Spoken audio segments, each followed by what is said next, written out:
Сегодня ночью в Ухтинском детском парке неизвестные сожгли арт-объект. От огня пострадал деревянный домик, построенный руками энтузиастов в рамках проекта «Лесная сказка». Возгорание произошло около 4 утра. Пожарные оперативно выехали на место и потушили огонь, но объект пострадал значительно. Полностью сгорела кровля, обуглены стены.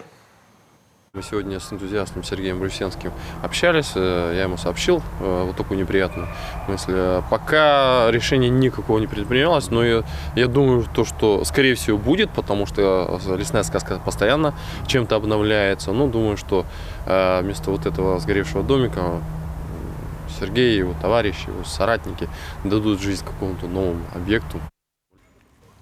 Случаи такого хулиганства в детском парке, увы, не редкость. Так, неизвестные ломали качели и даже каменную скульптуру совы. Были опасения, что после масштабной реконструкции, которую провели в парке этим летом при поддержке градообразующего предприятия, объект будет еще больше привлекать вандалов. И они, увы, уже неоднократно подтверждаются. И это несмотря на современную систему видеонаблюдения, которую, впрочем, планируется усовершенствовать.